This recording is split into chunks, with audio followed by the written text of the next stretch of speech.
नमस्कार, जोहार। झारखंड का एकमात्र सरकारी न्यूज चैनल क्लीन न्यूज में आपका स्वागत है। समस्या किसान से जुड़ा हो या हो पारा शिक्षकों का मुद्दा, हर खबर पर होगी हमारी पैनी नज़र। सभी खबर सिलेक्टेड और काम की है, तो वीडियो के अंत तक बने रहें। साथ ही आप न्यूज को किस गांव या शहर से देख रहे हैं, हमें कमेंट में ज़रूर बताइए। आज का लाइक हम 100 रखते हैं, उम्मीद है कि आप इसे पूरा करेंगे। और रोजाना पंचायत चुनाव का अपडेट पाने के लिए चैनल को सब्सक्राइब कर बेल आइकन को प्रेस करें। तो चलिए जानते हैं आज का मुख्य समाचार। झारखंड में one nation one ration card scheme का लाभ उठाने में पिछड़ रहे राशन कार्डधारी, प्रचार प्रसार की तेज होगी मुहिम। राशन कार्ड धारकों के लिए Jharkhand one nation one ration card की पहल हो चुकी है। इसका लाभ यह है कि कोई भी ऐसा नागरिक जिसके पास राशन कार्ड है, वो अपने राज्य में या देश के किसी भी हिस्से में रह रहा हो, राशन का उठाव कर सकता है। दूध पर 1 रुपया प्रति लीटर की सब्सिडी देगा राज्य सरकार, बढ़ेगी आमदनी। झारखंड सरकार लगातार प्रयास कर रही है कि राज्य के किसानों की आमदनी को दुगुना किया जा सके। इसके लिए कृषि से जुड़े अन्य कार्यों के लिए भी किसानों को प्रोत्साहित किया जा रहा है। इसी क्रम में राज्य सरकार द्वारा दूध उत्पादक किसानों को राहत पहुंचाने का कार्य किया जा रहा है। दरअसल अब राज्य सरकार दूध उत्पादक किसानों को 1 रुपये प्रति लीटर की दर से सब्सिडी प्रदान करेगी। मतलब यह है कि अब किसानों को प्रति लीटर 1 रुपये की कमाई अधिक होगी। इस योजना का लाभ उन किसानों को दिया जाएगा जो किसी भी दुग्ध उत्पादक फेडरेशन से जुड़े हुए हैं। नीलकंठ सिंह मुंडा ने कहा, प्रधानमंत्री गरीब कल्याण अन्न योजना का लाभ उठाए ग्रामीण। कोरोना काल में बहुत सारे लोगों के रोजगार छीन जाने के कारण उनके सामने आर्थिक संकट आन पड़ी है। इसी को ध्यान में रखते हुए केंद्र सरकार ने प्रधानमंत्री गरीब कल्याण अन्न योजना को क्रियान्वित किया है, ताकि कोई भी व्यक्ति भूखा न रहे। भारतीय जनता पार्टी का शुरू से ही यह लक्ष्य रहा है कि समाज में कोई भी व्यक्ति भूखा नहीं रहे, समाज के अंतिम व्यक्ति तक अनाज की आपूर्ति सुनिश्चित हो। यह हम सभी का भी परम लक्ष्य है। ये बातें खूंटी के विधायक सह पूर्व ग्रामीण विकास मंत्री नीलकंठ सिंह मुंडा ने कही। झारखंड पुलिस के 45 पुलिस पदाधिकारियों एसीपी और एमएसीपी के लिए पाए गए योग्य। झारखंड पुलिस के 45 पुलिस पदाधिकारी एसीपी और एमएसीपी के लिए योग्य पाए गए हैं। गौरतलब है कि बीते 13 अगस्त को एसीपी और एमएसीपी योजना के लाभ की स्वीकृति प्रदान के लिए महानिदेशक चयन परिषद स्क्रीनिंग समिति की बैठक हुई थी। इस बैठक में 45 पुलिस पदाधिकारी को एसीपी और एमएसीपी योजना के लाभ की स्वीकृति के लिए योग्य घोषित किया गया है। इसे लेकर झारखंड पुलिस मुख्यालय के द्वारा झारखंड पुलिस अकादमी हजारीबाग के प्राचार्य और पलामू, चाईबासा, दुमका, हजारीबाग, बोकारो एसटीएफ, सीआईडी और एसीबी के डीआईजी को आदेश दिया गया है। आदेश में कहा गया है कि इस मामले में सभी प्रकार की अग्रतर कार्रवाई विभागीय आंतरिक वित्तीय सलाहकार की सहमति प्राप्त होने के बाद पुलिस मुख्यालय अपेक्षित आदेश निर्गत होने के पश्चात किया जाएगा। यूनियन की मजबूती एवं विस्तार को बनी रणनीति। राजमहल परियोजना क्षेत्र की C2 यूनियन की मजबूती एवं विस्तार को लेकर शिमला डाक बंगला मैदान में प्रमोद हेम्ब्रम अध्यक्ष CMSI भू स्थापित कमेटी राजमहल परियोजना की अध्यक्षता में बुधवार को बैठक की गई। बैठक में यूनियन के अध्यक्ष प्रमोद हेम्ब्रम ने उपस्थित कर्मियों को संबोधित करते हुए कहा कि C2 यूनियन राजमहल परियोजना क्षेत्र के कर्मियों के लिए निरंतर हक की लड़ाई के लिए संघर्षरत है। हम सभी संगठित होकर ही अपने हक को प्राप्त कर सकते हैं, इसलिए संगठन की मजबूती पर हमें विशेष ध्यान देने की जरूरत है। संगठन की मजबूती ही हमारी ताकत है, इसी आधार पर हम अपने मांगों को संगठित होकर पूरा कर सकते हैं। उपायुक्त ने कहा कि कदाचार मुक्त कराएं परीक्षा। 19 सितंबर को झारखंड लोक सेवा आयोग द्वारा आयोजित झारखंड असैनिक संयुक्त सेवा प्रारंभिक प्रतियोगिता परीक्षा के सफल क्रियान्वयन को लेकर समानालय सभागार में बैठक की गई। अध्यक्षता उपायुक्त अबू इमरान ने की।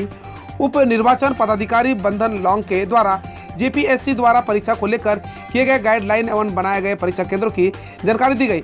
बताया गया कि जिले में कुल 32 परीक्षा केंद्र बनाए गए हैं, जिस पर उपायुक्त के द्वारा झारखंड लोक सेवा आयोग के द्वारा निर्धारित मापदंडों के अनुसार परीक्षा संचालन करने के लिए निर्देश दिया गया है। झारखंड सीएम सोरेन को जर्मनी के सर्वर से दी गई थी जान से मारने की धमकी, जांच में इंटरपोल से ली जाएगी मदद। झारखंड के मुख्यमंत्री हेमंत सोरेन को जर्मनी सर्वर के जरिए जान से मारने की धमकी दी गई थी। बाहरी तार जुड़े होने के चलते अब इस मामले में सीआईडी की साइबर थाना पुलिस इंटरपोल की मदद लेगी। मामले को लेकर साइबर थाना के जांच पदाधिकारी ने इंटरपोल से मदद के लिए कोर्ट में आवेदन किया है। कोर्ट के आदेश पर अब इस मामले में अंतर्राष्ट्रीय पुलिस एजेंसी इंटरपोल से जांच में मदद मांगी जाएगी। झारखंड में धीमी पड़ी कोरोना की रफ्तार, 12 मामले हुए दर्ज। झारखंड में कोरोना वायरस के मामले में लगातार गिरावट दर्ज की जा रही है।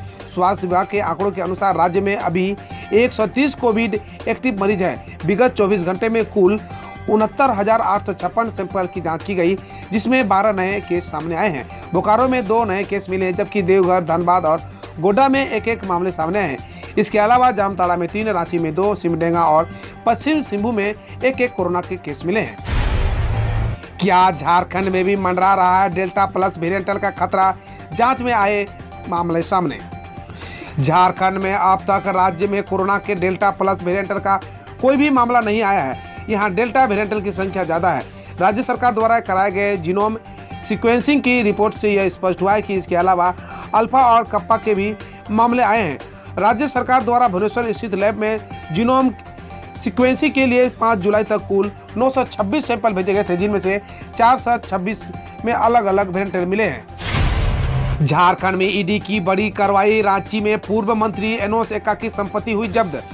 प्रवर्तन निदेशालय ने मनी लॉन्ड्रिंग एक्ट में बुधवार को messrs Ekka construction private limited के रांची के कोयलरी और मांझी स्थित 6,25,000 रुपए की संपत्ति को अपने कब्जे में ले लिया है। यह संपत्ति आय से अधिक संपत्ति के मामले में सजा काट रहे पूर्व मंत्री एनोस एक्का की है। एनोस एक्का को ईडी के विशेष अदालत ने मनी लॉन्ड्रिंग एक्ट में दोषी पाते हुए 7 साल की सश्रम कारावास हुआ 2 करोड़ रुपए के जुर्माने की सजा सुनाई थी। जुर्माने की राशि नहीं देने पर 1 साल का अतिरिक्त सश्रम कारावास की सजा काटने का आदेश था। एनोस एक्का पूर्व मुख्यमंत्री मधु कोड़ा की सरकार में 12 मार्च 2005 से 19 दिसंबर 2008 तक ग्रामीण विकास, NREP, परिवहन, पंचायत राज्य और बिल्डिंग कंस्ट्रक्शन विभाग के मंत्री थे। झारखंड के गोड्डा में डाक कर्मी ने लगाई फांसी, पत्नी ने डाक निरीक्षक पर लगाया प्रताड़ना का आरोप। झारखंड के गोड्डा नगर थाना क्षेत्र के गंगटा मोहल्ले में डाक कर्मी दिनेश राय 54 वर्ष ने सोमवार की देर रात अपने घर में फांसी लगा ली। सुबह फंदे उतारकर पुलिस को इसकी सूचना दी गई। नगर थाना पुलिस ने गले में फंदे के निशान देखकर शव को पोस्टमार्टम के लिए सदर अस्पताल भेजा। इधर मृत डाक कर्मी की पत्नी रंजू देवी ने अपने पति की खुदकुशी के लिए डाक निरीक्षक को जिम्मेदार ठहराया। झारखंड बिहार के छात्रों के लिए बड़ी खबर, डीयू में स्नातक पाठ्यक्रम में हुआ बड़ा बदलाव। दिल्ली विश्वविद्यालय में निर्णय लेने वाली सबसे महत्वपूर्ण संस्था एग्जीक्यूटिव काउंसिल की बैठक में 4 वर्षीय अंडर ग्रेजुएट पाठ्यक्रम में मंजूरी दे दी है। बैठक के दौरान दिल्ली विश्वविद्यालय एग्जीक्यूटिव काउंसिल के कई सदस्यों ने इस पर अपना विरोध भी दर्ज कराया। हालांकि बहुमत से 4 वर्षीय अंडर ग्रेजुएट पाठ्यक्रम को मंजूरी मिल गई। देश भर में सबसे दुबले और हल्के बच्चे झारखंड के सर्वे में हुआ खुलासा। झारखंड के नौनिहाल कुपोषण की चपेट में है। राष्ट्रीय परिवार स्वास्थ्य सर्वेक्षण और व्यापक राष्ट्रीय पोषण सर्वेक्षण की रिपोर्ट इसकी गवाही देती है। NFHS के मुताबिक कुपोषित बच्चों की संख्या में वृद्धि के मामले में झारखंड उन राज्यों में शामिल है जहां देश के भर में सबसे अधिक दुबले और आयु के हिसाब से अल्प वजन के बच्चे दिख रहे हैं। 29% बच्चे दुबलेपन के शिकार हैं। सांसद शशि थरूर ने झारखंड प्रदेश प्रोफेशनल कांग्रेस कमेटी की भूमिका को सराहा। झारखंड प्रदेश प्रोफेशनल कांग्रेस कमेटी के अध्यक्ष आदित्य विक्रम जायसवाल के नेतृत्व में प्रोफेशनल कांग्रेस के एक प्रतिनिधि मंडल ने बुधवार को नई दिल्ली में AIPC के नेशनल अध्यक्ष और सांसद शशि थरूर से मुलाकात की। इस दौरान थरूर ने कमेटी की भूमिका की सराहना की। कहा कि जायसवाल के नेतृत्व में कमेटी अच्छा काम कर रही है। संगठन की मजबूती और जन समस्याओं को लेकर हमेशा आवाज बुलंद रहता रहा है। केंद्र को फंड वापस, झारखंड में नहीं बनी ड्रग लैब, अभी दूसरे राज्यों पर निर्भर। राज्य में आयुष की ड्रग टेस्टिंग लेबोरेटरी नहीं होने से आयुष दवा की जांच नियमित रूप से नहीं होती है। बहुत जरूरी होने पर जांच के लिए सैंपलों को कोलकाता, बेंगलुरु, अहमदाबाद भेजना पड़ता है, जिस पर बड़ी राशि खर्च करनी पड़ती है। फिलहाल राज्य में इस लैब को लेकर हैरत की बात यह है कि केंद्र सरकार से इसके लिए फंड आने के बावजूद यह अब तक नहीं बन सकी है। फंड धरा रहा गया। वहीं पहले जो लैब थी उसे किसी और दफ्तर के रूप में काम के लिए लिया जा रहा है। अब खबर देश विदेश और देश की विभिन्न योजनाओं वन पड़ोसी राज्यों से। बिहार में अब लोक सेवाओं के अधिकार अधिनियम के दायरे में होगी हर घर नल जल योजना। बिहार में चल रही हर घर नल का जल योजना को अब बिहार लोक सेवाओं के अधिकार अधिनियम के दायरे में शामिल किया जाएगा। बिहार के सीएम नीतीश कुमार ने विभाग की समीक्षा के दौरान कहा कि हर घर नल का जल योजना बिहार लोक सेवाओं के अधिकार अधिनियम के दायरे में शामिल करें ताकि किसी प्रकार के समस्या होने पर लोगों को एक निश्चित समय सीमा के अंदर उसका समाधान हो सके। महंगाई के विरोध में 9 सितंबर को देशव्यापी प्रदर्शन करेगी आरएसएस से जुड़ा भारतीय मजदूर संघ। आरएसएस से संबंधित भारतीय मजदूर संघ ने कहा है कि वह महंगाई के विरोध में 9 सितंबर को देशव्यापी प्रदर्शन करेगा। बीएमएस के महासचिव विनय कुमार सिन्हा ने कहा, कोविड-19 के बाद से सामान्य नागरिक महंगाई से त्रस्त है। केंद्र और राज्य सरकार महंगाई को रोकने का न तो कोई प्रयास कर रही है और न ही उनका नियंत्रण है। अशोक स्तंभ और बुद्ध अवशेष स्तूप के परिसरों में बिहार में बड़ा बाढ़ का पानी। वैशाली में ऐतिहासिक अशोक स्तंभ और बुद्ध अवशेष स्तूप के परिसरों से बाढ़ का पानी भर गया है। वैशाली, भागलपुर और पटना सहित बिहार के करीब 26 जिले पिछले हफ्ते से हो रही लगातार बारिश के कारण बाढ़ से प्रभावित हुआ है। बिहार के मुख्यमंत्री नीतीश कुमार ने कहा कि सरकार स्थिति पर लगातार नजर बनाए हुए है। वायरल बुखार से 32 बच्चों की मौत के बाद यूपी सीएम ने फिरोजाबाद के सीएमओ को हटाया। फिरोजाबाद में वायरल बुखार से 32 बच्चों समेत 40 लोगों की मौत के बाद मुख्यमंत्री योगी आदित्यनाथ ने जिले के मुख्य चिकित्सा अधिकारी को हटाने का आदेश दिया है। आगरा मंडल के आयुक्त अमित कुमार गुप्ता ने बताया कि मौतों का प्राथमिक कारण डेंगू लग रहा है और अधिकतर मामलों में वायरल बुखार के लक्षण रिपोर्ट हुई है। बारिश के कारण मथुरा में हुआ जल भराव, तस्वीरों में पानी में डूबा दिखा वाहन। मथुरा में बुधवार को हुई भारी बरसात के कारण शहर के कई इलाकों में जल भराव की समस्या देखने को मिली। सामने आई तस्वीरों से देखा जा सकता है कि कैसे लोग पानी से भरी सड़क पर किसी तरह आगे बढ़ने की कोशिश कर रहे हैं। वहीं एक खाली कार जल भराव में आधी डूबी दिख रही है। घरेलू एलपीजी सिलेंडर 15 दिनों के भीतर दूसरी बार देश भर में हुआ 25 रुपया महंगा।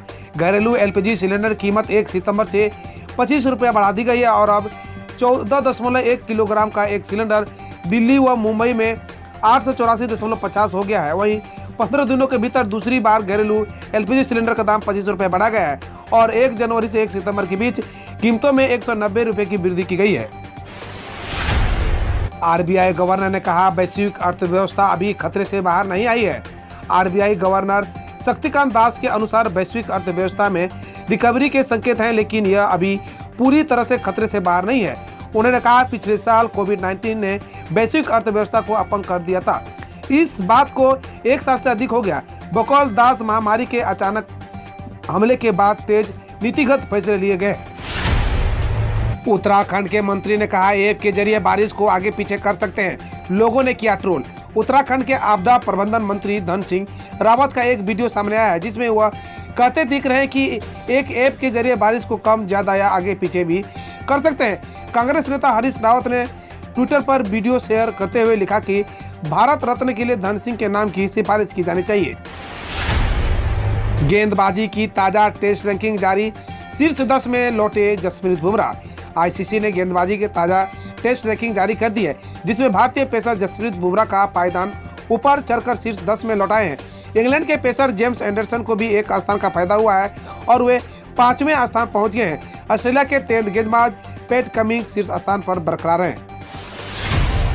7 सितंबर को बीसीसीआई की T20 विश्व कप के लिए करेगी 15 सदस्यीय टीम इंडिया का ऐलान। T20 विश्व का आगाज अक्टूबर में होने वाला है। इससे पहले आईसीसी ने सभी देशों को अपनी टीम की घोषणा करने के लिए 10 सितंबर तक की समय सीमा तय की है। वहीं बीसीसीआई T20 विश्व कप के लिए 7 सितंबर को 15 सदस्यीय भारतीय टीम का ऐलान कर सकती है।